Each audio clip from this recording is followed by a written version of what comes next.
bien, y vamos a comenzar este bloque con nuestro segmento de Jueves Jurídicos y el diálogo que mantenemos en forma semanal con el doctor Víctor Hugo Sarmiento, a quien ya estamos saludando. Hola doctor, buen día, ¿cómo le va? Buen día, doctor.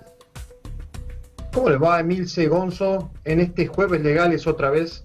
Bueno, me parece bien el tema que trajo hoy para discutir o para aclarar algunos puntos, porque la concejal Cande Correa habló y causó nuevamente mucha polémica, fue criticada por algunos sectores, porque ella dijo textualmente que hay que mostrar que los hombres también sufren violencia de género. En estos días se habló mucho de violencia de género porque las estadísticas van en aumento y en Salta, de enero a la fecha, se sucedieron muchísimos casos de violencia de género, de femicidios, de intentos de femicidios.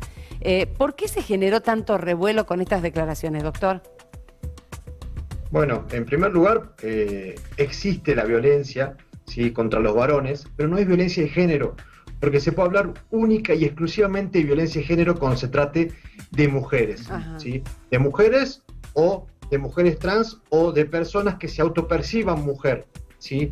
Pero no así de los varones. ¿Por qué? Porque partimos siempre de un contexto en el que la mujer, por más que nos duele decirlo de esta forma, está siempre menguada, desfavorecida, tiene lo que se llama un techo de cristal, al que generalmente se va a dar cuenta que la mayoría de los cargos, digamos, importantes a nivel mundial, a nivel nacional, siempre se le dan a los varones. Entonces, en este contexto de desigualdad, que no hay que desconocerla, ¿sí?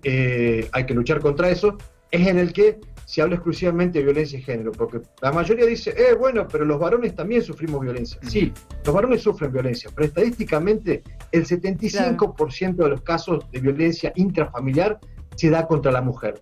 ¿Sí? Solo de esa estadística va a variar, digamos, algunos dicen 8, otros dicen 10, otros llegan a hablar de un 12%, pero en ese margen de casi un dígito está la violencia contra los varones. ¿Sí? Otro más o menos, casi 20%, 17, 15, va a depender qué estadística miremos, hay violencia contra los ancianos y o niños. Pero, como verán en la estadística, la mayoría de los casos de violencia intrafamiliar se dan contra las mujeres. Por eso es muy desatinado por parte de Cande Correa hablar de violencia de género contra los varones. Lo que tendría que haber dicho es, sí, los varones también sufren violencia, claro, ya sea lesiones, ya sea amenaza, pero violencia familiar en el peor de los casos. Es más, como verán en la estadística, la minoría son los casos que el varón sufre violencia. A veces también por una cuestión... o por ahí no se denuncia, ¿no? O por ahí no se denuncia también. Hay mucha vergüenza por parte del varón en esta sociedad patriarcal de ponerlo en esa cúspide, que el varón tiene que hacer todo, que tiene que ser el proveedor, que tiene que cumplir con la sociedad, que tiene que demostrar cierto margen de virilidad, e ir a denunciar un hecho de esto, y tal vez como que le baja un poco esa estima de que tiene que ser el supermacho. Pero hoy, si hay violencia hay que denunciarla. La única forma de cortar, digamos, con esta cadena de violencia es a través de que se ponga en movimiento el Estado, que se hagan las denuncias, que intervengan los equipos interdisciplinarios para terminar con esto, para que no termine en una tragedia que podamos lamentar, que por desgracia en la mayoría de los casos se da contra las mujeres. Claro. Doctor, ¿y qué tipo de violencia familiar existe? Bueno, ahí la pregunta es muy buena, porque la mayoría de la gente asocia pura y exclusivamente la cuestión de la violencia con la violencia física. Si no llega la mujer o el varón con el moretón en la cara, con una puñalada, no hay violencia. Claro. Pero en realidad existen distintos tipos de violencia, ¿sí? Como por ejemplo la violencia económica. Ya en alguna oportunidad hablaba de este espacio de un fallo que fijó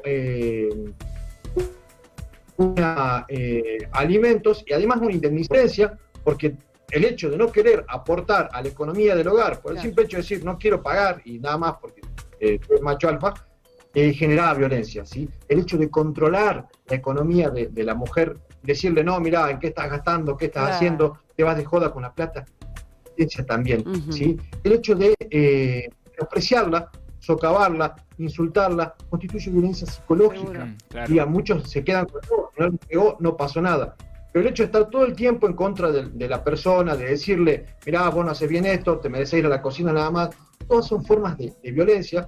Muchas veces las mujeres lo omiten, hacen la vista gorda, porque dicen, no, mira, como no me pega, no es violencia. Pero si el hecho este le genera una baja de autoestima, te genera depresión.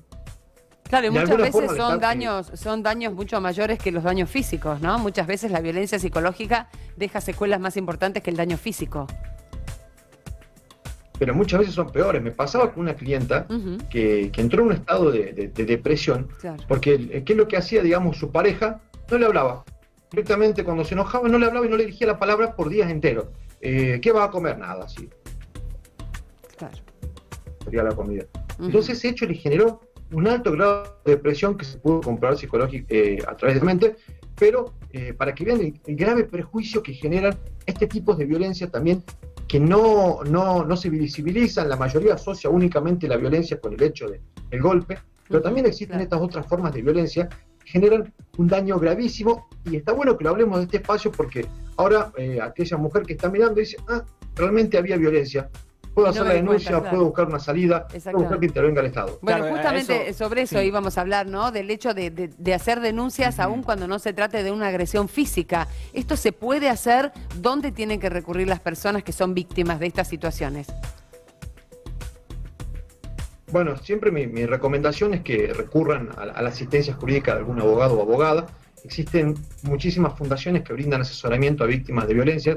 Si no tienen las fundaciones, tienen las dependencias de la UBIF, que están distribuidas. Hay una en el Polo de la Mujer, hay otra en Ciudad Judicial, en Zona Norte, hay en los SIC también asistencia jurídica gratuita a favor de las personas que sufren violencia familiar.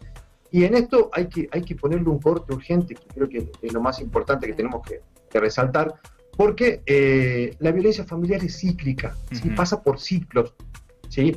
Empieza con el pequeño empujón, empieza con el insulto, empieza con el hiciste mal la comida, después pasa al chirlo, después pasa a la golpiza y pasa a la hospitalización de esa mujer, que obviamente después empieza lo que se llama una etapa de luna de miel, donde el varón vuelve arrepentido, le dice, mirá, te pego porque te quiero, la verdad que esto lo hago para que estemos bien. Se reconcilian, pasan esa luna de miel y empieza otra vez con la microviolencia, con el empujón, con el insulto, a la golpiza, y así hasta que pasan unos cuantos ciclos y terminamos lamentando una víctima de violencia de género. Entonces es importante cortarla de entrada, ¿sí? Si alguna persona siente que empezó a sufrir violencia, que haga la denuncia, que busque la ayuda lo más rápido posible. Bien, y además, o comunicarse con usted para poder evacuar algún tipo de dudas. ¿Dónde lo pueden hacer? Bien, este espacio ya saben, lo construimos desde las redes sociales.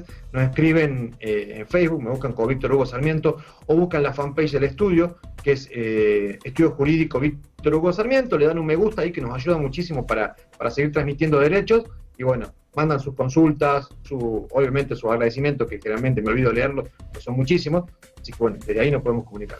Doctor, muchas gracias, quedó muy claro. Gracias como siempre. No, gracias a ustedes por este contacto. Buen día. Nos vemos el jueves que viene. Muy bien.